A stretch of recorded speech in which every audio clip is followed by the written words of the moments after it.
Welcome dear rockers. कैसे हैं आप सभी दोस्तों? आप किस पर ज्यादा भरोसा करते हो? उस पर जो आपसे अच्छे से पेश आता है, या वो जो आपकी हर बात पे आपकी कमियां निकालता है? यही सवाल ये कहानी पूछती है। आज की मूवी इसी सेम नाम की बुक पर पूरी तरह से बेस्ड है। बाकी सीरीज में 3 बुक्स हैं जिन्हें हम पूरी तरह कवर करेंगे, तो कहानी को पूरी तरह से जानने के लिए बने रहिएगा वीडियो में आखिर तक। साथ में पॉपकॉर्न वगैरह लेकर बैठ जाइए क्योंकि लंबी होने वाली है वीडियो। हम मूवी की दुनिया से बुक की दुनिया में जाएंगे और आगे की मूवीज आने से पहले आपको पूरी कहानी बताएंगे। तो डियर रॉकर्स, चलिए शुरू करते हैं द हाउसमेड मूवी को। तो कहानी की शुरुआत में हमें मिली को दिखाया जाता है, जो कि विंचेस्टर नाम की फैमिली के घर काम की तलाश में आई होती है। ये विंचेस्टर काफी अमीर है दोस्तों, और साथ ही उनका घर भी काफी बड़ा है। तो मिली यहाँ पे घर की मालकिन नीना से मिलती है। इनको हाउसमेड की जरूरत थी ही, जो घर का सारा काम करे और साथ ही उन्हीं के घर में रहे। और मिली दोस्तों प्रोफेशनल दिखने के लिए ग्लासेस लगाकर आई होती है। वहीं घर की मालकिन नीना स्वभाव से बड़ी अच्छी दिखती है और मिली से काफी अच्छे तरीके से बातें करती है। उसके बाद वो मिली को पूरा घर भी दिखाती है और समझाती है, तुम्हें ये काम करना होगा, जैसे खाना बनाना है, साफ सफाई करनी है, वगैरह वगैरह। इस तरह नीना उसको पूरे घर का टूर देती है और साथ ही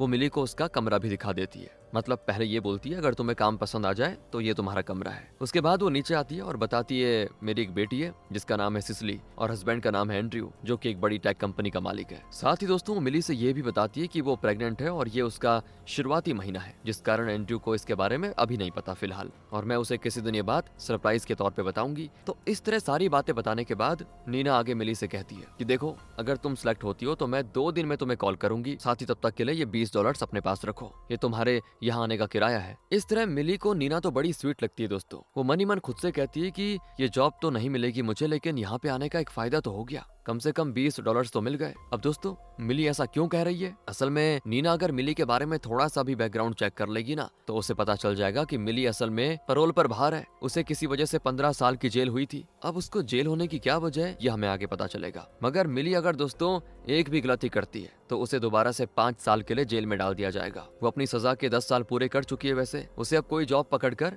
एक नॉर्मल जिंदगी जीनी होगी। पर मिली को भी पता है कि मेरा बैकग्राउंड जेल वाला है, तो मुझे जल्दी से कोई जॉब भी नहीं देगा। और इस तरह मिली वैसे पूरी तरह अकेली है, ना उसके पास कोई घर है और ना ही कोई अपना उसका है। वो अपनी कार में सोती है और पब्लिक वॉशरूम में नहाती है, फ्रेश होती है। अब एक जगह अपनी कार को लगाकर मिली सो जाती है। तभी क्या होता है दोस्तों, कुछ पुलिस वाले आकर उसे जगाकर कहते हैं कि अरे तुम ऐसे यहाँ पे नहीं सो सकती। तभी मिली को नीना का कॉल आ जाता है, जो उसे बताती है कि मैंने तुम्हें सिलेक्ट कर लिया है और तुम आज से यहाँ पे आकर काम शुरू कर सकती हो। नीना की यह बात सुनकर मिली को यकीन नहीं होता और वो तुरंत ही नीना के पास पहुंच जाती है। अब जो मेन गेट है वो लॉक होता है, उसका कोड मिली को नहीं पता होता, इसलिए मिली वहाँ के ग्राउंड कीपर से ये गेट खोलने के लिए कहती है, जो कि मिली से कोई भी बात या हेलो वगैरह बिल्कुल नहीं करता दोस्तों। ग्राउंड कीपर का नाम है एंजो, जो कि अपने आप में ही रहने वाला इंसान है, मतलब ज्यादातर बात नहीं करता दूसरों से। और ये एंजो है ना, मिली को बड़ा अजीब भी लगता है बिहेवियर में। तो फिलहाल तो उसको नजरअंदाज करके मिली आगे बढ़ती है और वो यहाँ पहुंचते ही एक चीज नोटिस करती है कि जब वो यहाँ पे नीना को उस दिन इंटरव्यू देने आई थी, तब घर बहुत ही साफ था और अब तो सब कुछ यहाँ वहाँ फैला हुआ है। मिली यहाँ पहुंचते ही पहले अपने कमरे में जाती है, जो कि ऊपर एटिक में है दोस्तों, और वहाँ पे एक छोटा सा फ्रिज भी है जिसमें 3 बॉटल्स की पानी है। तो जल्दी से मिली तुरंत काम पे लग जाती है। अब आगे नीना मिली से बताती है कि देखो, मुझे एक मीटिंग है कल शाम को, तो उसके लिए मुझे पीटीए नोट्स बनाने हैं, तो मुझे डिस्टर्ब मत करना।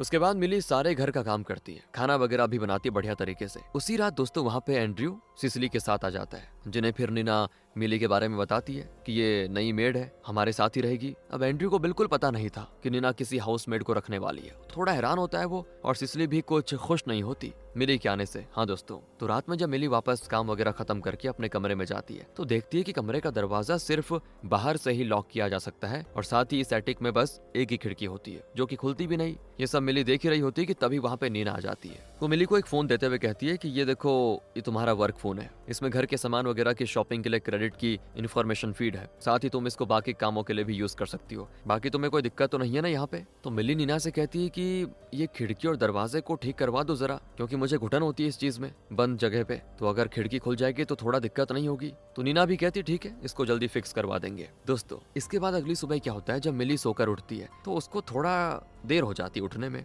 वो जल्दी से जाकर दरवाजा खोलने की कोशिश करती है, तो दरवाजा खुल नहीं रहा होता है, मानो जैसे कि उसका लॉक अटक गया हो। बड़ी मुश्किल से वो किसी तरह दरवाजे को ओपन करती है। अब दरवाजा खुलते ही उसे सामने नीना के चिल्लाने की आवाज आती है, जो कि बहुत ही ज्यादा गुस्से में है और सारी चीजें तोड़ फोड़ रही है। नीना का ये बर्ताव देखकर मिली तो बड़ी दंग रह जाती है, क्योंकि पहले तो मिली को नीना का नेचर बड़ा सुलझा हुआ लगा था, मगर आज नीना न जाने पता नहीं कैसा बिहेव कर रही है। साथ ही नीना का ये कहना होता है कि मैंने किचन में अपने पीटीए नोट्स रखे हुए थे, अपने हाथों से लिखा हुआ था मैंने, मगर वो वहाँ पे नहीं है अब। तो वो सारा इल्जाम लगाती मिली पर, कहती कि तुमने वो नोट्स बाहर फेंक दिए। अब दोस्तों यहाँ पे मिली समझ नहीं पाती कि क्या बोलूं मैं, उसने तो कुछ किया भी नहीं। कहती कि मैंने नोट्स को कहीं नहीं फेंका, लेकिन नीना उसकी एक भी सुनने को तैयार नहीं होती। फिर यहाँ पे एंड्रयू आकर नीना को संभालता है और उसे किसी तरह उसके कमरे में लेके जाता है। फिर वो नीना के इस बर्ताव के लिए मिली से सॉरी भी कहता है, साथ ही सब कुछ साफ करने में मिली की मदद भी करता है। और यहाँ पे मिली समझ जाती है कि नीना उतनी ठीक नहीं है जितना पहली मुलाकात में वो लगी थी, कुछ तो दिक्कत है। बल्कि एंड्रयू बड़ा सुलझावा लगता है। और अब नाश्ते के वक्त सिसिली मिली से कहती है कि तुम मुझे जरा एक काम करो, दूसरे ग्लास में दो, क्योंकि इस ग्लास में ये गंदा है। वो ये कहती तो है दोस्तों, जबकि ग्लास साफ होता है। तो मिली भी बिना कुछ बोले ग्लास बदल देती है और वो पूरी तरह समझ जाती है कि एंड्रयू के अलावा इस घर में कोई भी ठीक नहीं है, सबका एक तरफ से दिमाग खराब है। नीना का बर्ताव तो दिन प्रतिदिन मिली के साथ बहुत ही बुरा होता जाता है। वो मिली से कोई काम कहती है और जब मिली वो चीज कर देती है तो नीना उससे कहती है कि मैंने तो तुम्हें ये चीज करने को कहा ही नहीं था। इस तरह से दिमाग खराब हो जाता है नीना का। और अब मिली एक दिन सफाई करते वक्त कबर्ड में एक टैबलेट देखती है और मिली के कॉन्ट्रैक्ट के मुताबिक उसको सैटरडे को छुट्टी होती है, मगर नीना उसको इस सैटरडे को छुट्टी देने से इनकार कर देती है। अब मिली को वैसे तो कोई काम नहीं होता, मगर क्या है कि कुछ सैटरडेज को मिली को अपने पेरोल ऑफिसर के पास जाना पड़ जाता है। और वो ये बात जाहिर है नीना को नहीं बता सकती ना कि जेल वाला लफड़ा है मेरे साथ, क्योंकि मिली को लगता है कि अगर नीना को मेरे जेल जाने वाली बात के बारे में पता चल गया तो ये तो मुझे नौकरी से निकाल देगी। हालांकि मिली उससे बड़ी विनती करती है नीना से कि मुझे सैटरडे को छुट्टी दे दो कैसे भी करके, मगर नीना बिल्कुल मना कर देती है। बिल्कुल दोस्तों, तभी वहाँ पे एंड्रयू आ जाता है। वो नीना से कहता है कि इस सैटरडे को मैं सिसिली को अपने साथ एक जगह लेके जाऊंगा, फिर उसे उसके बैले क्लास छोड़ते हुए अपने काम पे निकल जाऊंगा। ब्रेकफास्ट भी मैं उसको बाहर करवा दूंगा, बाकी नीना अपने सैलून चले जाएगी। इस तरह सारा हो जाएगा मैनेज, इसीलिए तुम्हें सैटरडे को आने की कोई खास जरूरत नहीं है। इसलिए दोस्तों मिली को एंड्रयू सैटरडे को ऑफ दे देता है कि ठीक है आप जाओ, छुट्टी है। तो मिली सैटरडे को पेरोल ऑफिसर से मिलने के लिए जाती है और उन्हें बताती है कि मैं फिलहाल यहाँ पे जॉब कर रही हूँ। तो पेरोल ऑफिसर मिली को बताती है कि अगर तुमने जॉब छोड़ी या फिर तुम्हारे पास रहने का कोई ठिकाना नहीं रहा तो तुम्हें वापस जेल में अपने 5 साल की बाकी की सजा पूरी करने के लिए भेज दिया जाएगा। बाकी अगर तुम ये जॉब करती रहोगी तो तुम्हारी 5 साल की सजा माफ कर दी जाएगी। यानी कि दोस्तों मिली चाहकर भी नीना के यहाँ से काम करना बंद नहीं कर सकती है। वो तभी छोड़ सकती है जब उसे कोई दूसरी जॉब मिल जाए, मगर मिली के रिकॉर्ड्स की वजह से नई जॉब मिलना तो बहुत ही मुश्किल है उसके लिए। इसी बीच मिली को नीना का कॉल आता है। वो मिली से सिसिली को बैले क्लास से लाने के लिए बोलती है, लेकिन यहाँ पे नीना मिली को ये भी नहीं बताती कि वो किस बैले क्लास में गई है और कहाँ है। तो मिली गूगल वगैरह में सर्च करके किसी तरह सिसिली के बैले क्लास का पता करके उसको लेने के लिए जाती है। तो पता चलता है कि सिसिली अपनी दोस्त कैंडिस के घर आज रात के लिए रुकने वाली है और ये चीज तो उन्होंने काफी पहले तय कर दी थी। कैंडिस की मां नीना को कॉल करके बताती है कि मिली सिसिली को लेने आ गई है, क्या तुमने मिली को भेजा यहाँ पे? तो नीना कहती है नहीं नहीं ऐसा कुछ नहीं है, तुम एक काम करो सिसिली को अपने घर ले जाओ। अब यहाँ पे मिली का दिमाग खराब हो जाता है कि ये कैसे लोग हैं, खुद ही काम करने को बोलते हैं, खुद ही मना कर देते हैं। मिली समझ जाती है कि उसे फिर से नीना ने फंसा दिया। वो जब घर पहुंचती है तो नीना उल्टा उसको डांटती है कि तुम सिसिली को लेने के लिए उसकी बैले क्लास में क्यों गई। अब दोस्तों मिली के पास उसका कोई जवाब नहीं होता, क्योंकि वो नीना को समझ चुकी होती है अब, और वो चुपचाप सॉरी बोलकर अपने कमरे में चली जाती है। अब मिली को जब रात में नींद नहीं आती ना तो वो नीचे सोफे पर आकर टीवी पर एक शो देखने लग जाती है। असल में उसको नीना ने बोल दिया था कि रात में आकर तुम टीवी देख सकती हो जब तुम्हारा मन करे, इससे कोई भी डिस्टर्बेंस नहीं होगा, तुम देख सकती हो। यहाँ मिली को अकेला देखकर एंड्रयू उसके बगल में आकर बैठ जाता है, उससे बातें करने की कोशिश करता है। नीना के बर्ताव के लिए मिली से फिर से माफी मांगता है और कहता है कि नीना असल में दिल की बहुत ही अच्छी है, बस कभी कभी वो हाइपर हो जाती है। नीना छोटे में अनाथ हो गई थी, फॉस्टर होम में पली बड़ी है। नीना के माता पिता घर में ही जलकर मारे गए थे और पुलिस का मानना था कि छोटी नीना ने अपने माता पिता को मारा, मतलब कि उस छोटी नीना ने आग लगाई घर में, मगर ऐसा उन्हें कोई सबूत नहीं मिला। दोस्तों धीरे धीरे बात करते हुए मिली को एंड्रयू थोड़ा ठीक ठाक लगता है, उसकी तरफ थोड़ा अट्रैक्ट भी हो जाती है। वो उसे एंड्रयू की कंपनी बड़ी पसंद आ रही होती है, मगर इसी बीच वहाँ पे कबाब में हड्डी बनकर नीना आ जाती है, जिसको देखते एंड्रयू उससे बोल पड़ता है कि बस मैं तो बस मिली के साथ टीवी देखते हुए बातें कर रहा था और कुछ नहीं। इतना कहकर वो चला जाता है। अब यहाँ पे नीना एंड्रयू से तो कुछ नहीं कहती, मगर वो मिली से कहती कि तुम मेरे पति पर डोरे डाल रही हो, ऐसा है कल सुबह तुम अपना सामान बांधो और निकल जाओ यहाँ से, मैं तुम्हें काम से निकाल रही हूँ। बेचारी ये सुनते मिली नीना के सामने गिड़गिड़ाने लग जाती है और कहती है कि मुझे प्लीज नौकरी से मत निकालो। मिली के इतना विनती करने पर नीना उसको एक और मौका देने को तैयार हो जाती है, पर वो मिली से ये भी कहती है कि मैं तुम पर अब नजर रखूंगी, ध्यान रखना। अगले दिन दोस्तों नीना की सास यानी कि एंड्रयू की माँ उससे मिलने के लिए आती है। वो मिली को देखकर उसे थोड़ा उल्टा सीधा बोलती है, लेकिन उतना नहीं जितना कि नीना उसे बोलती रहती है। एंड्रयू की माँ को चाइना वेयर क्रॉकरी कलेक्ट करना बहुत ही पसंद है और एंड्रयू को भी उसका बड़ा शौक है दोस्तों में से, इसलिए एंड्रयू की माँ उसके लिए बहुत ही खास चाइनीज क्रॉकरी लाई होती है जो कि बहुत ही महंगी है और नीना को ताने देते हुए कहती है कि तुम इसे कहीं दूर रखना अपनी पहुंच से, क्योंकि तुम आजकल चीजें गुस्से में बहुत तोड़ती हो। अब यहाँ पे नीना उनकी किसी बात का कोई खास जवाब तो नहीं देती। कुछ दिन के बाद क्या होता है, ऐसे ही नीना के कुछ फ्रेंड्स उससे मिलने के लिए आती है, तो मिली देखती है कि वो सब भी नीना की पीठ पीछे बहुत ही उल्टी सीधी बातें कर रही हैं, जैसे कि ये नीना तो पहले रोड पर रहती थी, फिर एंड्रयू ने उससे शादी करके उसकी जिंदगी बना दी, और साथ ही ये नीना सभी से अपनी प्रेगनेंसी के बारे में झूठ बोलती है। मतलब कि दोस्तों नीना प्रेग्नेंट नहीं है, और सभी का कहना होता है एंड्रयू की तो उससे शादी करके जिंदगी खराब हो गई, कितना हैंडसम और कूल माइंड का है वो, और नीना एकदम पागल और गुस्से वाली। इस तरह उसका मजाक उड़ाती है उसी की फ्रेंड्स। बाकी वो लोग आगे ये कहती हैं कि नीना ने करीब 9 महीने साइकोसिस वार्ड में बिताए हैं, उसका दिमाग खराब है। और ये सारी बातें जानकर मिली को समझ आ जाता है कि नीना आखिर ऐसी क्यों है। मतलब उसको पता चल गया है कि नीना के दिमागी में कोई दिक्कत थी, पहले भी वो वहां होकर आई है वार्ड में। अब अगले दिन नीना मिली को बताती है कि इस सैटरडे को छुट्टी नहीं मिल सकती तुमको, क्योंकि मुझे और एंड्रयू को बाहर जाना है, और इस दौरान घर में रहकर सिसिली का ध्यान रखना होगा तुमको। तो मिली इस बार चुपचाप नीना की बात मान जाती है, क्योंकि वो ये नौकरी खोना नहीं चाहती ना। और जब नीना और एंड्रयू घर पर नहीं होते तो मिली देखती है कि नीना की कुछ दवाइयां घर में मौजूद है, जिन्हें चेक करने पर उसे पता चलता है कि नीना असल में अक्यूट साइकोसिस नाम की एक दिमागी कंडीशन से जूझ रही है, जिसमें भ्रम होना, बहुत ही ज्यादा गुस्सा आना, ये सारी चीजें शामिल होती है। खैर रात में जब नीना और एंड्रयू वापस आते हैं तो नीना बहुत ज्यादा रो रही होती है और अजीब बर्ताव भी करती है। बाद में एंड्रयू मिली से बताता है कि सिसिली असल में मेरी बेटी नहीं है, वो नीना की बेटी है। मुझे अपना खुद का भी एक बच्चा चाहिए था, इसलिए मैं और नीना साथ में डॉक्टर के पास गए, जहां डॉक्टर ने मुझे बताया कि नीना को प्रीमेच्योर ओवेरियन इनसफिशिएंसी है, यानी कि नीना दिमागी रूप से बीमार तो है और साथ ही वो माँ भी नहीं बन सकती। तो इस तरह यहाँ पे मिली को एंड्रयू के लिए बड़ा बुरा लग जाता है। अब रात के वक्त मिली को नीना के बुरी तरह चिल्लाने की आवाज आती है और वो जाकर देखती है तो नीना के हाथों में एक चाकू होता है जिसपे खून लगा हुआ है। मिली की तो हालत खराब हो जाती है कि क्या हो गया ये, कहीं इसने एंड्रयू को मार तो नहीं दिया। मगर एंड्रयू एकदम ठीक होता है, वो आकर नीना को संभालता है और दरवाजा बंद करके नीना के साथ अंदर चला जाता है। चाकू पे जो खून लगा हुआ था ना, वो नीना का ही था दोस्तों, उसने अपना हाथ काट दिया था। अब अगली सुबह नीना मिली के पास आती है, मिली को वो सॉरी बोलती है जो भी रात में हुआ। साथ ही वो बड़े प्यार से मिली को बोलती है एक काम करो, इस वीकेंड तुम सैटरडे को छुट्टी ले लो, एंजॉय करो। वैसे सैटरडे को तुम मेरे और एंड्रयू के लिए एक डिनर टेबल रेस्टोरेंट में बुक कर दो, साथ ही कुछ खास म्यूजिक शो की 2 टिकट्स भी। मैं जरा एंड्रयू का मूड ठीक करना चाहती हूँ उसके साथ टाइम बिताकर। तो नीना यहाँ पे मिली को अपने कपड़े भी देती है जिन्हें वो अब नहीं पहनेगी, क्योंकि उसके लिए वो पुराने हो चुके हैं। और मिली उसके कहने पे नीना के क्रेडिट कार्ड से ये सभी बुकिंग कर देती है उस दिन रेस्टोरेंट में वगैरह, जो भी टिकट्स वगैरह की सारी। साथ ही वो इसके बाद नीना के कहने पे सिसिली को उसकी बैले क्लास से लेने जाती है, जहाँ पर एक और दूसरी बच्ची की हाउसमेट से मिली मिलती है दोस्तों। तो वो हाउसमेट मिली से बताती है कि पता है तुम्हें, नीना ने एक बार सिसिली को बाथरूम में डुबोकर मारने की कोशिश की थी। वो तो अच्छा हुआ एंड्रयू ने टाइम पर आकर उसे बचा लिया। नीना की वजह से सिसिली थोड़ी अजीब हो गई है। अब दोस्तों उस बारे में मिली घर आकर एंजो से पूछने की कोशिश करती है, जो कि मिली को वैसे कुछ बताता नहीं। इसी बीच वहाँ पे नीना गुस्से में तमतमाते हुए आती है और मिली से कहती है कि तुमने किससे पूछकर वो म्यूजिक शो की टिकट्स बुक की है? मिली कहती है क्या बातें कर रही हो, आप ही ने तो कहा था बुक करने के लिए। मगर नीना साफ झूठ कहती है कि मैंने कब कहा है, कब कहा मैंने। ऊपर से वो मिली को ये भी कहती है कि ये टिकट्स जो भी है नॉन रिफंडेबल है, तो उसके पैसे अब तुम्हारी पगार से कटेगा।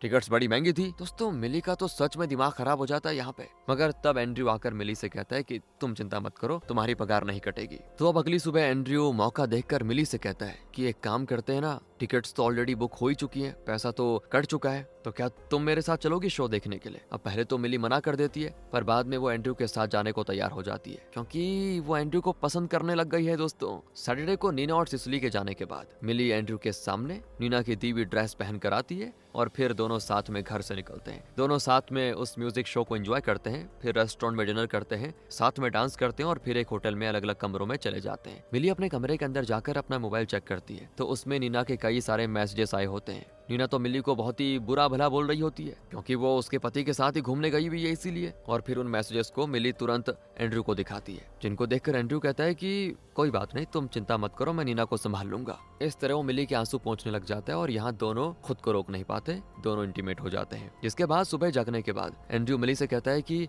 हमें नीना से पहले घर पहुंचना होगा और तुम नीना को कुछ और बताना, लाइक वो अगर तुम्हें पूछे कल रात तुम कहाँ थी तो बता देना तुम अपने एक दोस्त के साथ थी। मिली भी एंड्रयू की बात मान जाती है, क्योंकि वो नीना का पागलपन जानती है वैसे। अब एंड्रयू और मिली घर पहुंचते हैं दोस्तों, जहां पर अभी नीना नहीं आई है। तो मौका देखकर फिर से एंड्रयू मिली के साथ इंटीमेट होने लग जाता है और मिली भी उसको नहीं रोकती, पर तभी नीना जल्दी से आ जाती है। लेकिन वो जब घर में आती है तो देखती है कि एंड्रयू अपना काम कर रहा है और मिली अपना, और नीना यहाँ पे गुस्से में कहने के बजाय मिली से बड़े प्यार से सवाल करती है कि तुम कल रात कहाँ पे थी? तो मिली कहती है मैं तो अपने एक दोस्त के साथ डिनर पे गई थी। बाकी तभी एंड्रयू कहता है कि कल मैं घर ही पे था, मैंने ही मिली को जाने की इजाजत दी थी। अब यहाँ पे नीना मिली से वापस रात के मैसेजेस के लिए माफी मांगती है कि मैंने तुम्हें मैसेजेस में अनसंड बोल दिया था, उसके लिए माफ कर देना। अब आगे दोस्तों मिली जब नीना और एंड्रू को ब्रेकफास्ट सर्व कर रही होती है, तब नीना उससे कहती है कि तुम्हें जेल में इससे अच्छा ब्रेकफास्ट दिया जाता था ना। और ये सुनते ही एंड्रू और मिली हो जाते हैं शॉक, क्योंकि एंड्रू को मिली के जेल जाने के बारे में नहीं पता था अभी तक दोस्तों। और रही बात मिली की, तो वो समझ चुकी होती है कि बस नीना को मुझे लगता है शुरुआत से ही सारी चीजें पता थी और वो जानबूझ के मुझे परेशान कर रही थी अभी तक, क्योंकि दोस्तों नीना को तो पता था कि मिली ये जॉब नहीं छोड़ सकती चाहकर भी, और उसने मिली का बैकग्राउंड चेक कर लिया था पहले ही। यानी कि अभी तक मिली को लग रहा था कि मेरे जेल जाने के बारे में यहाँ किसी को नहीं पता, लेकिन नीना को तो सब पता है यार। तो नीना मिली से कहती ये लो मेरी कार की चाबी और जाकर घर की ग्रोसरीज लेकर आ जाओ। नीना ने मिली को अपनी कार इसीलिए दी क्योंकि उसके मुताबिक मिली अगर अपनी गाड़ी लेके जाती है तो नीना का स्टेटस डाउन हो जाएगा ना, उसको एक औहदा दिखाना है कि लो मेरी गाड़ी लो, उसको लेके जाओ, मतलब ये वाली फीलिंग। अब मिली क्या ही कर सकती है, वो नीना की गाड़ी को लेकर जाती है ग्रोसरीज लेने के लिए, जहाँ सुपरमार्केट में उसको नीना की दोस्त सुजैन मिलती है, जो मिली का फोन देखकर कहती है कि ये जरूर तुम्हें नीना ने दिया होगा। जानती हो आजकल के हाउसमेट्स ऐसे फोन देने पर भी नहीं लेती है, क्योंकि वो जानती है उनके बॉस ऐसे फोन्स में कुछ ऐसे स्पाईवेयर ऐप्स डालकर रखते हैं जिससे वो अपनी मेट्स को हर वक्त ट्रेस कर देते हैं। इसलिए तुमने क्यों लेके रखा हुआ है ये फोन, नहीं लेना चाहिए तुमको। अब ये सुनते ही मिली के पैरों तले जमीन खिसक जाती है। वो जान जाती है इस फोन की वजह से पक्का नीना को पता चल गया होगा कि मैं कल कहाँ गई थी और किसके साथ थी।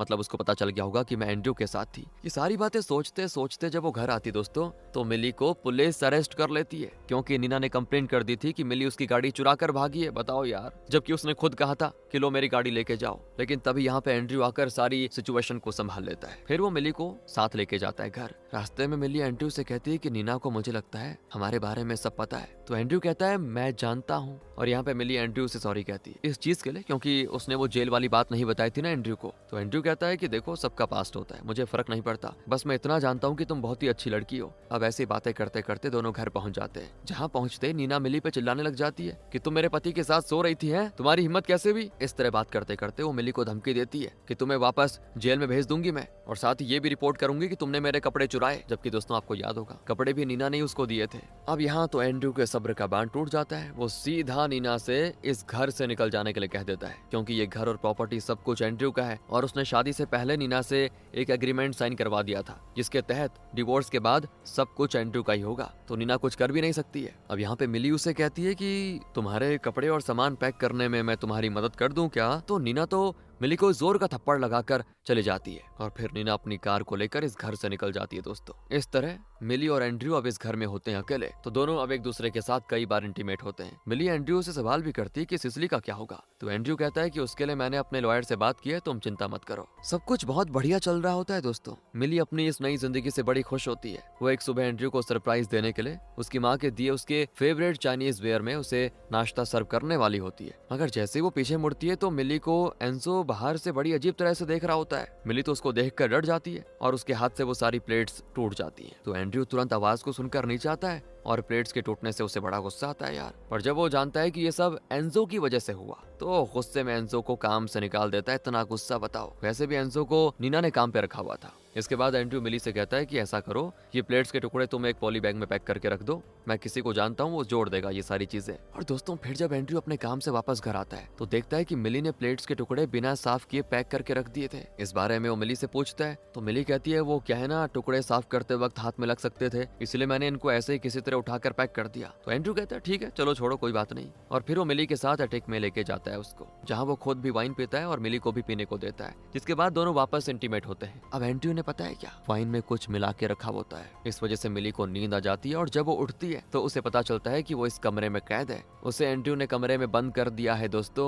दरवाजे को बाहर से एंड्रू बंद करके मिली के जागने के इंतजार में होता है वहाँ पे। यहाँ तक कि एंड्रू ने उस एटिक वाले रूम में कैमरा भी लगा के रखा होता है, जिससे वो अपने फोन में मिली को देख सकता है। मिली को पहले तो लगता है कि एंड्रू किसी तरह का कोई प्रैंक कर रहा है, मजाक कर रहा है, मगर एंड्रू तो सीरियस है दोस्तों। और यहाँ पर स्टोरी पूरी तरह से यू टर्न ले लेती है। एंड्रू मिली से कहता है कि मैं ये दरवाजा तब तक नहीं खोलूंगा जब तक तुम्हें अपनी गलती का एहसास नहीं हो जाता। कौन सी गलती यार, मिली ये सुनकर जोर से रोते हुए चिल्लाती है। इसी के साथ ये सीन होता है यहाँ पे कट। अब हमें नीना को दिखाया जाता है जो कि विंचेस्टर हाउस से निकलते हुए बड़ी रो रही होती है, पर अचानक वो रोते हुए हंसने लग जाती है। दोस्तों यहाँ पे दिक्कत ये है कि एंड्रयू ने उसको घर से निकाला तो उसे दुखी होना चाहिए ना, बल्कि वो खुश होती है। क्यों? वो उस दिन को सेलिब्रेट करती है। ऐसा लग रहा है मानो वो एंड्रयू के चंगुल से बड़ी मुश्किल से आजाद हो गई है। और यहाँ पे फिर हमें नीना की कहानी दिखाई जाती है। जब वो 8 साल की थी तभी उसके माता पिता की मौत घर में आग लगने की वजह से हो गई थी। नीना उसके बाद फॉस्टर होम में पली बड़ी। वो ज्यादा किसी से बात नहीं करती थी मगर पढ़ने में अच्छी थी।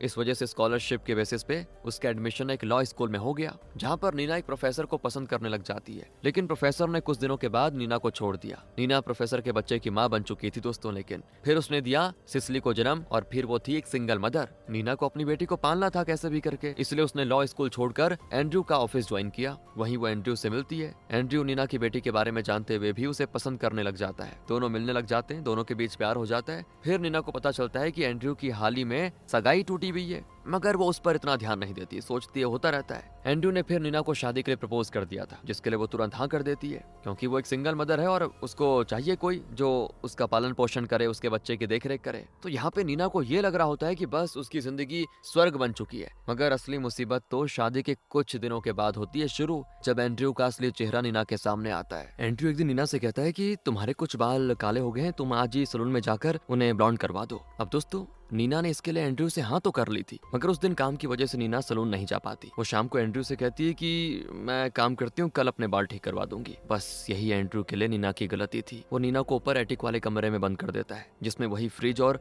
उसमें 3 पानी की बॉटल्स हैं दोस्तों, और साथ ही एक बाल्टी भी जिसमें नीना फ्रेश हो सकती है। तो नीना को पहले ही मजाक लगता है कि होगा कोई मजाक मस्ती वाला मूड उसका, एंड्रयू का मतलब। लेकिन एंड्रयू उससे ये भी कहता है कि नीना तुमने गलती की है और इस गलती की सजा ये है कि तुम्हें अपने सर से गिनकर 100 बाल जड़ सहित निकालने होंगे। सुना तुमने, 100 बाल। और दोस्तों एंड्रयू दरवाजे के नीचे से नीना को एक लिफाफा देता है, जिसमें उसे बाल डालकर वापस दरवाजे के नीचे से एंड्रयू को देना होगा। वो ये भी कहता है कि नीना ध्यान रखना, तुम्हारे सारे बाल जड़ से निकले हो, मुझे उनमें मौजूद फॉलिकल्स दिखने चाहिए। अगर एक भी फॉलिकल मिसिंग हुआ तो तुम्हें फिर से ये प्रोसेस स्टार्ट करना होगा। दोस्तों नीना बेचारी क्या ही करती, वो 2 दिन से भूख प्यास से तड़पने लग जाती है, जिसके बाद उसको ना चाहते हुए भी अपने एक एक बाल करके जड़ से निकालना पड़ जाता है। किसी तरह से नीना ये सारे बाल निकालकर उन्हें लिफाफे में डालकर कमरे के नीचे से एंड्रयू को वापस देती है। जिन्हें एंड्रयू चेक करता है तो उसमें एक बाल में फॉलिकल नहीं होता। बस एंड्रयू फिर से नीना को 100 बाल निकालने के लिए कह देता है। नीना यहाँ पे फंस चुकी होती है, वो मजबूर हो जाती है। उससे अपनी बेटी की सिसिली की बड़ी टेंशन होती है कि उसका क्या होगा, इसीलिए वो दोबारा से 100 बाल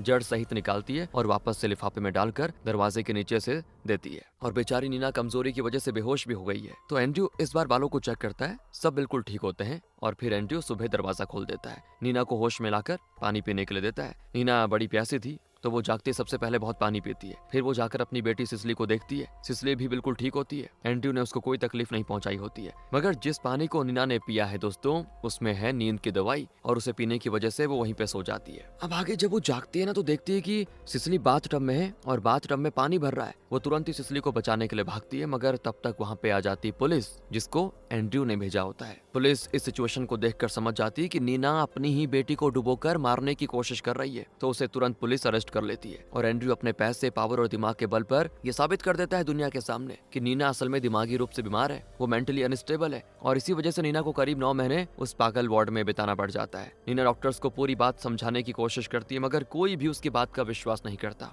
अब इन दिनों सिसिली का ध्यान एंड्रयू की मां रख रही होती है, तो नीना अपनी बेटी को एंड्रयू के हवाले तो नहीं छोड़ सकती है दोस्तों। इसलिए वो क्या करती है, अपनी बेटी के लिए खुद मान लेती है कि हाँ मैंने ही अपनी बेटी को मारने की कोशिश की बाथटब में, और ये कहने के साथ वो सारी दवाइयां भी खाने लग जाती है। 9 महीने के बाद वो वार्ड से आजाद होती है। नीना यहाँ पे समझ जाती है कि बस मैं एंड्रयू के चंगुल में फंस चुकी हूँ। उसने कोई भी छोटी सी गलती की तो एंड्रयू नीना को उसी एटिक में बंद कर देगा। अब मान लो दोस्तों यहाँ पे नीना गलती से कोई लाइट बल्ब ऑन करके भूल गई तो उसके लिए भी एंड्रयू उसे पनिश करता है, मगर वो अपनी बेटी के लिए ये सब सह रही होती है। ग्राउंडकीपर एंजो से निंजा की यह हालत देखी नहीं जाती और वो फेक पासपोर्ट देकर नीना की मदद करने की कोशिश करता है, मगर कोई फायदा नहीं होता। लेकिन एंड्रयू वो पासपोर्ट देख लेता है दोस्तों। हालांकि नीना उसको ये नहीं बताती कि मुझे एंजो ने दिया है, मगर फिर क्या होना था, फिर से नीना को उसी वार्ड में कुछ दिन बिताना पड़ जाता है। अब नीना की कुछ समझ में नहीं आता क्या करूं। फिर एक दिन उसके दिमाग में आता है बढ़िया सा आइडिया। वो घर में सोचती है एक हाउसमेड रखती हूँ जो कि थोड़ा सा ब्लॉन्ड, सेक्सी और खतरनाक हो, ताकि एंड्रयू उसे पसंद करने लग जाए। तो नीना जब मिली से मिली तो दोस्तों नीना ने जब मिली की प्रोफाइल देखी तो मिली को किसी का मर्डर करने के जुर्म में 15 साल की जेल हो चुकी थी। जिसमें वो 10 साल की सजा काट चुकी है। बाकी के 5 सालों से बचने के लिए उसे पेरोल पे जॉब करनी होगी। तो मिली काम भी छोड़कर नहीं जाएगी। ये सारी चीजें नीना को पता चल जाती है और मिली का रिकॉर्ड ऐसा है कि वो पक्का एंड्रयू को मुंह तोड़ जवाब दे सकती है। एंड्रयू को अक्सर कमजोर और लाचार लड़कियां ही पसंद आती है, जिन्हें पहले वो बहुत अच्छा बनकर झूठे प्यार के जाल में फंसाता है। तो इस तरह नीना ने जानबूझ के मिली के सामने खुद को ऐसा दिखाया कि वो मेंटली स्टेबल नहीं है। उसने जानबूझ के मिली को परेशान किया ताकि एंड्रयू अच्छा बनकर मिली की मदद कर दे। और वो याद होगा आपको, वो टिकट्स वाला सेटअप वो भी नीना का था। उसने जानबूझ के ऐसी सिचुएशन पैदा की कि एंड्रयू और मिली करीब आ जाएं और फिर कभी भी मिली उसे छोड़कर ना जा पाए। और आपने देखा होगा, सिचुएशन ऐसी हो गई थी कि एंड्रयू ने खुद नीना को घर से निकाल दिया कि तुम पागल हो, बार बार परेशान कर रही हो मिली को, क्योंकि उसको मिली से अटैचमेंट हो गई थी। उसको मिली के रूप में नया शिकार मिल गया था और नीना ने सिंपल काम किया, अपनी जगह एक दूसरी लड़की को फंसा दिया, खुद निकल गई। एंजो ने नीना को ये करने से मना किया था कि मतलब क्यों फंसा रही हो किसी दूसरे को, पर नीना ने उसको शांत रहने को कहा था कि किसी को कुछ मत बताना। इसीलिए एंजो कुछ नहीं बोलता। असल में नीना को एंजो अपनी बहन की तरह मानता है इसीलिए। और नीना ने सिसली को एक कैंप में जानबूझ के भेज दिया था ताकि वो एंड्रयू के चंगुल से आजाद होकर अपनी बेटी के साथ बाद में कहीं दूर चले जाए। तो ये पता चल गया आपको क्या सीन था। अब आ जाइए प्रेजेंट में, जहाँ पे हम देखते हैं कि मिली उस रूम में फंसी हुई है। एंड्रयू मिली से कहता है कि तुमने पहले उन चाइना प्लेट्स को तोड़कर गलती करी तो मैंने कुछ नहीं कहा, ठीक है, मैंने सोचा चलो तुम्हें माफ कर देता हूँ। फिर तुमने उनको साफ नहीं किया तो अब तुम्हें इसकी सजा भुगतनी पड़ेगी मिली। मेरे साथ अगर रहना है तो कुछ रूल्स फॉलो करने होंगे। तो अब तुम्हारी सजा यह है कि उसी टूटी प्लेट के एक नुकीले टुकड़े से तुम्हें अपने पेट पर 21 कट्स करने होंगे, जो कि थोड़े गहरे भी होने चाहिए और लंबे भी होने चाहिए, समझी तुम। और अगर ये कट्स तुमने ठीक से नहीं मारे तो मेरी बात पहले ध्यान से सुनो, तुमने ठीक से नहीं मारे तो फिर से कट्स की गिनती शुरू हो जाएगी, दोबारा से मारने पड़ेंगे, पूरी प्रोसेस दोबारा शुरू होगी। मिली दोस्तों यहाँ पे समझ जाती है कि नीना आखिर कहाँ फंसी हुई थी। नीना तो बच गई, मैं फंस गई। तो एंड्रयू दरवाजे के नीचे से एक प्लेट का टुकड़ा अंदर की तरफ खिसकाता है और जब तक मिली एंड्रयू के बताए अनुसार अपने पेट में कट्स नहीं मार लेती तब तक एंड्रयू उसको आजाद नहीं करेगा। ये कंडीशन है। मिली भूखी प्यासी इसी एटिक में पड़ी रहेगी नहीं तो। अब मिली बड़ी रोती है और हमें मिली की कहानी दिखाई जाती है। तो मिली जब स्कूल में थी ना दोस्तों, तब उसको एंड्रयू जैसा ही एक रिच और हैंडसम लड़का पसंद आ जाता है। मगर एक दिन मिली देखती है कि वो लड़का मिली के रूममेट के साथ कुछ गलत हरकतें कर रहा है। तो मिली को न जाने क्या हो जाता है, वो उस लड़के के सर पे एक के बाद एक करके कई वार करती है, उसकी जान ले लेती है। अब वो लड़का क्योंकि अमीर घराने से है तो मिली को हो जाती जेल, क्योंकि मिली की रूममेट पुलिस को सब बता देती है और मिली को 10 साल जेल में बिताना पड़ जाता है। इसके बाद मिली जब पेरोल पर बाहर आती है 10 साल के बाद, तो वो पहले एक बार में नौकरी करती है जहाँ पे एक बुजुर्ग आदमी एक दूसरी लड़की के साथ गलत काम करने की कोशिश करता है। तो मिली उस बूढ़े को भी पीटती है। अब ये बात पुलिस को तो नहीं पता चली, लेकिन मिली को जॉब से निकाल दिया जाता है। मिली की दोस्तों एक आदत है कि औरतों के खिलाफ जो भी अत्याचार होता है ना, वो देख नहीं पाती, और यही वजह है कि उसे नीना से कोई शिकायत नहीं थी, पर वो खुद यहाँ पे फंस गई है। तो मिली पहले यहाँ से निकलने का सोचती है कि क्या करूँ। उसके लिए वो हिम्मत करके अपने पेट में 21 गहरे कट्स लगाती है और फिर उस नुकीली प्लेट के टुकड़े को वो रूम से बाहर कर देती है। अब इन कट्स की वजह से मिली का बड़ा खून बह जाता है, बेहोश हो जाती है वो। उस दौरान एंड्रयू अंदर आता है और मिली के पेट के कट्स को चेक करता है कि प्रॉपर लगे हैं कि नहीं। अगर नहीं लगे होंगे तो दोबारा से लगाने होंगे। एंड्रयू को सारे कट्स बढ़िया लगते हैं, ओके। और एंड्रयू मिली को बड़े प्यार से फिर उठाता है, कहता है कि देखो तुम्हें मेरे साथ रहना है तो इस तरह के रूल्स मानने पड़ेंगे, मैं थोड़े अलग किस्म का आदमी हूँ। तो मिली दोस्तों यहाँ पे सिर्फ सॉरी बोलती है और एंड्रयू की हाँ में हाँ मिलाती है कि ठीक है, मुझे कोई दिक्कत नहीं है। मिली यहाँ पे बिल्कुल सही मौका देखकर एंड्रयू के गले में एक चाकू से वार कर देती है और जल्दी उसका फोन लेकर वहां से बाहर निकलती है, कमरे को बाहर से लॉक कर देती है। और अब बारी है एंड्रयू की, वो कुछ समय इस कमरे में बिताए। और ये चाकू इस कमरे में दोस्तों मिली के लिए नीना रख कर गई थी ताकि मिली एंड्रयू को पार लगा सके, मतलब उसको मार सके। अब एंड्रयू तो मिली से दरवाजा खोलने को कहता है कि खोलो, लेकिन मिली एंड्रयू से कहती है कि तुम अपनी स्माइल से ही लड़कियों को अट्रैक्ट करते हो ना अपनी तरफ, तो बस मैं चाहती हूँ कि तुम अपने सामने वाला एक दांत जड़ सहित मुझे निकाल कर दे दो, उसके बाद मैं तुम्हें आजाद कर दूंगी। देखा दोस्तों कैसे नेले पे दला पड़ गया। मिली एंड्रयू को दरवाजे के नीचे से उसके दांत निकालने के लिए एक प्लायर देती है और फिर खुद नीचे जाकर पहले सैंडविच बनाकर खाती है। और एंड्रयू का फोन तो मिली के पास है ही, उससे वो उस पे नजर रख सकती है। इसके बाद इस तरह वो एंड्रयू को टॉर्चर करने के लिए उसकी कलेक्ट की भी सभी चाइना क्रॉकरी दरवाजे से बाहर एक एक करके तोड़ने लग जाती है। साथ ही एंड्रयू से कहती है कि तुम्हें क्या लगा, मैं नीना नहीं हूँ समझे, मैंने मर्डर करके जेल की सजा काटी है, तो तुम्हें मुझे अंदर बंद करने से पहले सोचना चाहिए था ना एंड्रयू। मिली लगातार सारी क्रॉकरी तोड़ती जाती है, जो देखकर एंड्रयू अपना दांत निकालने के लिए रेडी हो जाता है। किसी तरह से अपने सामने वाला दांत निकालकर मिली को दे देता है। तो मिली इसके बाद भी उसे आजाद नहीं करती, फिर वो आराम से पूरे घर में घूमती है और टीवी देखते देखते सो जाती है। इसी बीच सिसली यहाँ नीना से कहती है कि मिली का मतलब क्या होगा, वो ठीक तो होगी। यहाँ पे दोस्तों नीना का प्लान ये होता है कि वो सिसिली के साथ कहीं दूर चली जाएगी, मगर मिली को फंसाकर उसे भी थोड़ा दुख होता है, गिल्टी महसूस होती है। तो वो वापस एंड्रयू के घर रात में मिली को बचाने के लिए जाती है। अब नीना नीचे मिली को सोते हुए नहीं देख पाती और उसे लगता है कि मिली ऊपर अटैक वाले रूम में बंद होगी, तो वो सीधा ऊपर जाती है, उस रूम को खोल देती है, जिसके साथ वो एंड्रयू बाहर निकल जाता है। मिली को दरवाजा खुलने की आवाज आती है और एंड्रयू सीधे उसको मारने के लिए जाता है, तो मिली किसी तरह उससे बचकर भाग जाती है। जिसके बाद एंड्रयू वापस आता है और वो ऊपर जाकर नीना से कहता है कि मैं बहक गया था उस दिन, मिली को तो मैं कहीं से भी ढूंढ निकालूंगा, जेल में बंद करवाऊंगा नीना उसको मैं, लेकिन क्या हम दोनों फिर से एक हो सकते हैं? और यहाँ पे नीना एंड्रयू से कहती है मैं मरना पसंद करूंगी, मगर तुम्हारे साथ मुझे एक सेकंड भी नहीं रहना। ये सुनते ही एंड्रयू नीना को जान से मारने की कोशिश करता है। वहीं पीछे से मिली आकर उसे नीचे धक्का दे देती है, जिससे ऑन दी स्पॉट एंड्रयू की मौत हो जाती है। दोस्तों यहाँ मिली और नीना एक दूसरे को देखती है, दोनों ही विक्टिम है, तो उन्हें एक दूसरे से ज्यादा शिकायत नहीं होती। नीना एंड्रयू की बॉडी के पास एक बल्ब को गिराती है ताकि वो पुलिस से ये बोल सके कि एंड्रयू की मौत बल्ब चेंज करने के दौरान गिरने से हुई। मिली से वो ये कहती है कि तुम जितनी जल्दी हो सके यहाँ से निकल जाओ, क्योंकि अगर पुलिस ने तुम्हें एंड्रयू के खून के जुल्म में पकड़ लिया तो फिर तो तुम्हारा जेल से बाहर आ पाना बहुत ही मुश्किल हो जाएगा। जहाँ तक मेरी बात है, अगर पुलिस ये समझ भी जाती है कि एंड्रयू को ऊपर से धक्का दिया गया है, तो मुझे तो बस कुछ सालों के लिए उसी वार्ड में भेजा जाएगा, क्योंकि मैं पागल करार हूँ, फिर मैं आजाद हो जाऊंगी। मिली एंड्रयू का दांत उसकी बॉडी के बगल में रखकर यहाँ से चले जाती है, जिसके बाद आती है वहाँ पे एक लेडी ऑफिसर, जो कि एंड्रयू की बॉडी के हालत को देखकर समझ जाती है कि ये एक्सीडेंटल केस तो नहीं है। वो नीना से कहती है कि आपके बयान के मुताबिक घर पर ना तो आप थी और ना ही आपकी मेड मिली। एंड्रयू रात के 2 बजे बल्ब चेंज करने गया और वहां से गिरकर मर गया। चलिए मान लिया, लेकिन एंड्रयू के गले में चाकू से किसने वार किया था? हमें उसका एक पूरा दांत भी मिला है, वो बिना टूटे कैसे जड़ से बाहर आगे बताओ। नीना समझ जाती है कि वो बुरी तरह फंस चुकी है। और यहाँ पर एक बढ़िया सा ट्विस्ट आता है दोस्तों। आपको याद होगा दोस्तों, एंड्रयू की एक लड़की से क्या मुलाकात हुई थी, और ये ऑफिसर ना उसी लड़की की बहन है। एंड्रयू के साथ उसकी बहन 6 दिन रही और 6 दिनों में एंड्रयू ने उसे इतना टॉर्चर कर दिया कि वो मेंटली अनस्टेबल हो गई। एंड्रयू के पास काफी पैसा और पावर थी, तो लेडी ऑफिसर अपनी बहन के लिए कुछ कर नहीं पाती। मगर अब जब एंड्रयू मर चुका है और उसे अपनी बहन का बदला भी मिल चुका है, तो जाहिर है उसको पता होगा कि एंड्रयू को अगर नीना ने मारा भी होगा तो क्यों मारा होगा। इसीलिए ना, क्योंकि उसने पक्का उसको टॉर्चर किया होगा।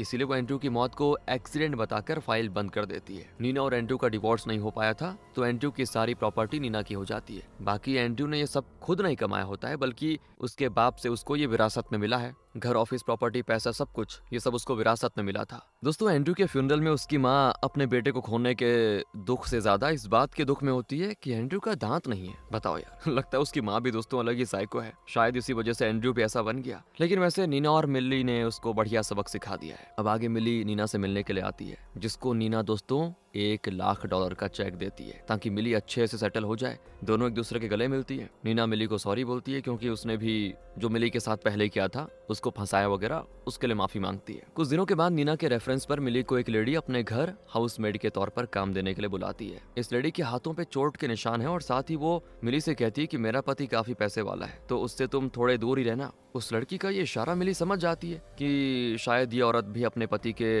जुल्म बर्दाश्त कर रही हो, और नीना ने मुझे यहाँ इसीलिए भेजा ताकि मैं इस लेडी की मदद करूं। तो मिली उस लेडी से कहती कि एक बात बताइए, मैं कब से काम शुरू करूं? इसी के साथ दोस्तों ये कहानी यहाँ पे खत्म हो जाती है। जाहिर है इस मूवी का अगला पार्ट भी आएगा, क्योंकि नीना की स्टोरी को भले ही कंप्लीशन मिल गया हो, मगर मिली की कहानी अभी अधूरी है। लेकिन आप हमारे प्यारे रॉकर्स हैं यार, तो आपके लिए हाउसमेड बुक सीरीज के आगे की 2 बुक की कहानी की समरी जो है उसको लेकर हम आ चुके हैं। हम बुक की डिटेल में नहीं जाएंगे, मगर आगे कहानी क्या हुआ उसको शॉर्ट में बताते हैं। ओके, तो थोड़ा और देर बने रहिएगा, मजा आएगा आपको। अब आगे की कहानी वहीं से शुरू होती है जहां मूवी खत्म हुई थी। मिली अब एक दूसरे घर में हाउसमेड के तौर पे काम करने जाती है, जहां उसकी मुलाकात इस घर के मालिक डॉगलस से होती है। डॉगलस उतना हैंडसम तो नहीं है, मगर अमीर बड़ा है दोस्तों। डॉगलस की बीवी का नाम है वेंडी। वेंडी और डॉगलस की शादी को लगभग 4 साल हो चुके हैं। मिली की बात करूं दोस्तों, तो उसका एक बॉयफ्रेंड है फिलहाल, जिसका नाम है ब्रॉक। वो एक लॉयर है, लेकिन मिली ने उसको अपने पास्ट यानी कि वो जेल वाली बातों के बारे में कुछ नहीं बताया। और अब मिली को वेंडी के यहाँ पे काम करते करते 1 महीना हो जाता है। वो हर रात वेंडी की रोने की आवाज सुनती है, उसके कपड़ों पे खून के दाग भी देखती है, साथ ही कभी कभी वो वेंडी के चेहरे पर भी चोटों के निशान देखती है।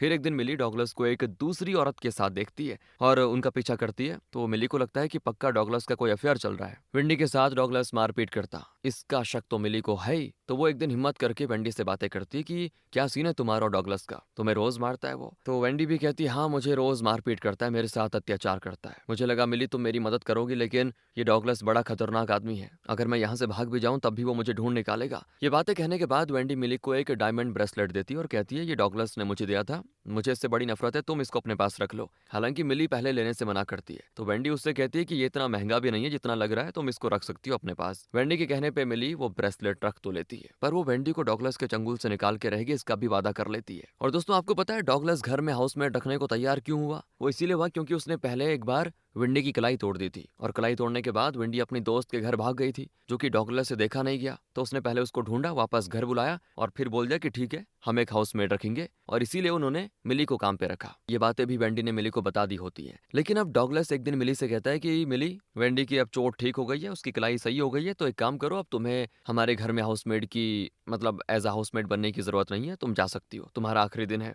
तो इस दौरान मिली को वेंडी के रूम से चिल्लाने की आवाज आती है, शायद उसका पति उसे बहुत ही बुरी तरह मार रहा है। अब डॉगलस ने स्टडी रूम में एक गन छुपा के रखी होती है, जो कि मिली को वेंडी ने पहले दिखा दी थी एक बार। तो मिली उसी गन को लेकर वेंडी के कमरे में जाती है और वो डॉगलस को गन दिखाकर डराने की कोशिश करती है, मगर वो नहीं मानता और वेंडी का गला दबाया जाता है। इस गन में साइलेंसर लगा होता है, तो मिली ट्रिगर दबाते ही सामने गोली निकलती है, डॉगलस मर जाता है। वेंडी मिली को वहां से भगा देती है क्योंकि डॉगलस मर चुका था। वो मिली को कहती है पीछे के रास्ते से भाग जाओ, क्योंकि यहाँ पे कोई सिक्योरिटी कैमरा नहीं है पीछे। मिली वहां से निकल तो जाती है, जिसके बाद क्या होता है कुछ देर में पुलिस मिली के घर पर आकर उसे कर लेती है अरेस्ट। पुलिस को सारे सबूत मिली के खिलाफ मिले होते हैं और उसके ऊपर डॉगलस का खून का इल्जाम हो जाता है। साथ ही उसे मिली के घर से वो ब्रेसलेट भी मिलता है, जो कि डॉगलस ने पहले वेंडी को गिफ्ट किया था। वो फिर आपको पता है वेंडी ने मिली को दे दिया था। और जिस मोटेल में एक बिजनेस मीटिंग के लिए डॉगलस रुका था, वहां एक कमरे की बुकिंग मिली के नाम की बुक थी। अब इससे क्या होगा कि इन दोनों का अफेयर चल रहा है और मिली से डॉगलस शादी करने से शायद मना कर रहा होगा, इसीलिए मिली ने उसे मार दिया।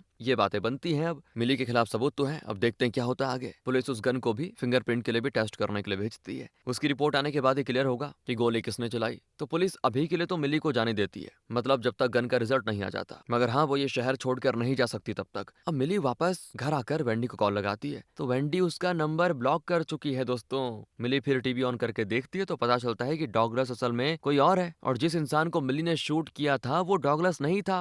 दरअसल दोस्तों डॉगलस को ही मरवाने के लिए विंडी ने मिली को हायर किया था, क्योंकि मिली का रिकॉर्ड ही ऐसा है, मतलब मारने वाला। वेंडी ने डॉगलस से शादी सिर्फ उसकी दौलत की वजह से की थी, बाकी ना तो वो दिखने में अच्छा था और ना ही ज्यादा मस्कुलर, फिर भी उसने डॉगलस से शादी करी। डॉगलस ने वेंडी से एक एग्रीमेंट साइन करवाया था, जिसके मुताबिक अगर वेंडी डॉगलस को डिवोर्स देती है तो उसे $1 मिलियन मिलेंगे, बस, मतलब प्रॉपर्टी का पूरा हिस्सा नहीं मिलेगा। अब 1 मिलियन भी कम नहीं होते, ये सोचकर वेंडी ने पहले साइन कर लिया था। मगर उसे डॉगलस के साथ एक दिन भी बैठना बड़ा भारी पड़ रहा था। वो डॉगलस जैसे बोरिंग लड़कों को मुंह भी नहीं लगाती थी। अब एक दिन डॉगलस के असिस्टेंट मैरी बेथ के पति रसेल से विंडी मिलती है और वो विंडी को बड़ा पसंद आ जाता है। फिर यहाँ दोनों का अफेयर चलने लग गया। किसका? रसेल का और विंडी का। इनके इस अफेयर के बारे में डॉगलस को पता चल गया। उसने विंडी के साथ रहना छोड़ दिया था फिर, और वो अपने आइलैंड वाले घर में रहने लग गया था। डॉगलस विंडी से कहता है कि एग्रीमेंट में एक क्लॉज ये भी था कि अगर तुमने मुझे चीट किया तो मैं तुम्हें एक फूटी कौड़ी नहीं दूंगा। इस क्लॉज को विंडी ने उस समय नहीं देखा था। तो डॉगलस विंडी से कहता है कि डिवोर्स होते ही तुम्हें मेरा पेंट हाउस खाली करना होगा। अब दोस्तों यहाँ पे वेंडी ने सोचा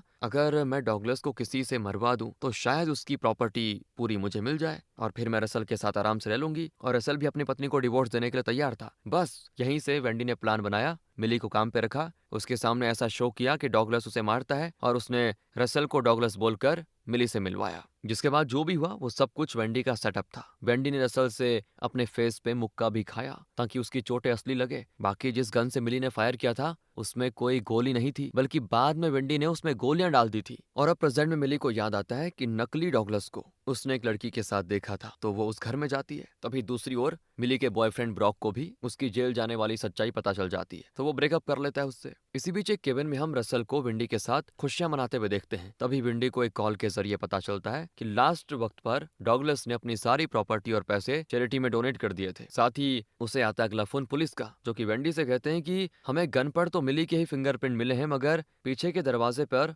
डॉगलस ने एक सिक्योरिटी कैमरा लगाया हुआ था जो शायद वेंडी आप नहीं जानती थी। तो वहां उस दिन डॉगलस तो आया ही नहीं, बल्कि रसल उस रास्ते का इस्तेमाल करता था आने जाने के लिए। असल में दोस्तों डॉगलस को भी वेंडी ने शूट करके मारा था, वो भी उसी गन से जो मिली ने इस्तेमाल की थी, और उसकी लाश फिर वो रसल के साथ मिलकर पेंट हाउस में ले आई। पुलिस अब वेंडी से पूछताछ करने वाली होती है। उसी बीच वेंडी वापस जाकर देखती है तो रसल को किसी ने गले में चाकू मारकर उसकी जान ले ली। तो वेंडी को लगता है ये काम पक्का मिली का होगा, पर अगले ही पल उसके सामने रसल की पत्नी मैरी बेथ आ जाती है और वो अपने पति और वेंडी से बदला लेने आई है। दोस्तों, उसने रसल को तो मार दिया, बारी है वेंडी की। वेंडी उससे माफी मांगती है तो मैरी बेथ उससे लिखवाती है कि एक कागज पर लिखो कि तुमने डॉगलस को मारा और रसल के साथ तुम्हारा क्या रिश्ता है, सब लिखो, और साथ ये भी लिखो कि तुम रसल के साथ खुद को जान से मारने वाली हो। ये सब लिखकर वेंडी साइन कर देती है। वेंडी को लगता है कि पुलिस आने वाली है तो मैं बच जाऊंगी, लेकिन मैरी बेथ उसको रिवील करती है कि तुमने जो ड्रिंक पिया ना, उसमें मैंने दवाई मिलाई थी जो हार्ट के पेशेंट्स को दी जाती है। ये दवा अगर ज्यादा मात्रा में दी जाए तो एक इंसान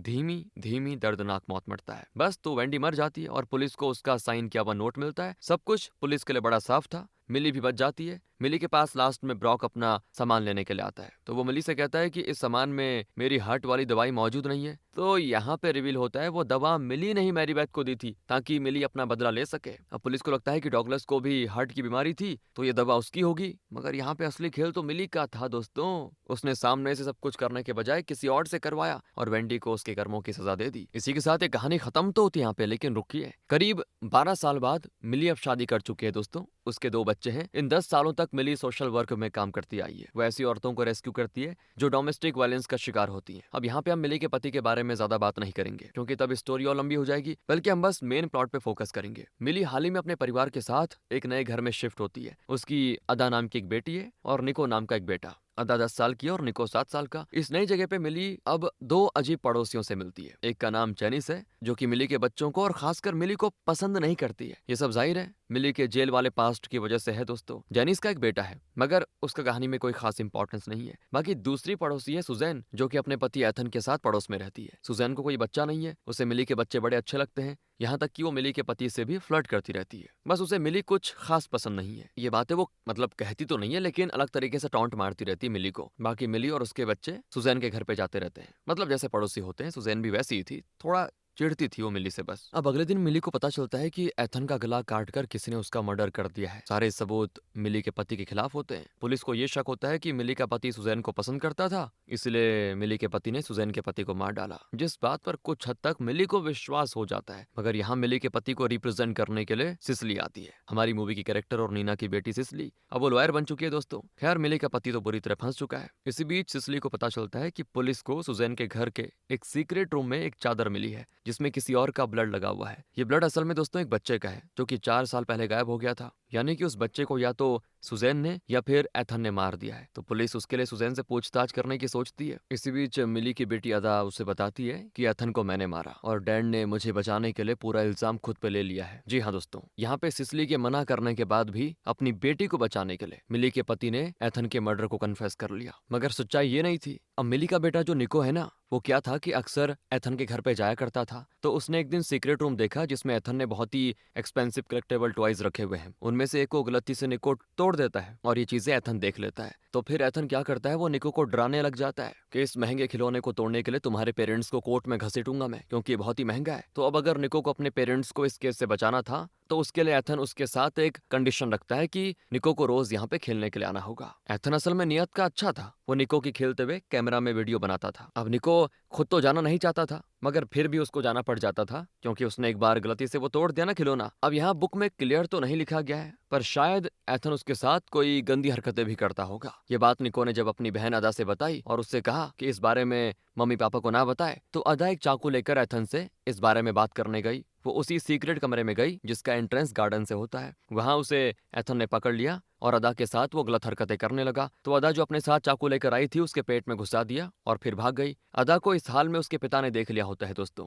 इसीलिए उसे अपनी बेटी को बचाने के लिए सारा इल्जाम खुद पे लेना पड़ा। ये सारी सच्चाई जानने के बाद मिली सिसली की मदद से एक लेडी ऑफिसर से मिलती है और वो अपना एक प्लान उस ऑफिसर को समझाती है। क्योंकि दोस्तों यहाँ पे मिली को लगता है कि एथन को मेरी बेटी ने नहीं मारा, क्योंकि अदा ने तो एथन के पेट पे वार किया था, मगर एक्चुअली में उसके गले पर वार करके उसे मारा गया था। इसलिए मिली को लगता है कि शायद एथन को उसके इंश्योरेंस के पैसे के लिए सुजैन ने मारा होगा। अब मिली तो अपने पति को बचाना चाहती है, तो वो ऑफिसर की मदद से सुजैन से मिलकर कहती है कि पुलिस तुम पर एक गायब हो चुके बच्चे का इल्जाम लगाने वाली है और मुझे पता है कि उस बच्चे को एथन ने मारा। तुम अपने पति की आदत को जानती थी, इसलिए तुमने शायद बच्चे नहीं किए, पर अगर तुम अपने पति के मर्डर का इल्जाम अपने सर पे ले लेती हो तो तुम्हें कम सजा होगी। लेकिन अगर तुम ऐसा नहीं करती हो तो तुम्हारे ऊपर उस बच्चे को गायब करने का इल्जाम लगेगा, क्योंकि तुम्हारा पति नहीं है तो तुम पे इल्जाम आएगा। एक बच्चे को मारने के जुर्म में तुम्हें पूरी उम्र जेल में सड़ना पड़ेगा। सुजैन यहाँ पे मिली का इशारा समझ जाती है। मिली अपने पति को बचाना चाहती थी तो सुजैन ज्यादा सजा से बचने के लिए अपने पति का मर्डर कबूल कर लेती है, जिसके बाद मिली के पति को छोड़ दिया जाता है। मिली अब अपने पति और बच्चों के साथ बहुत खुश होती है। लेकिन असल में दोस्तों,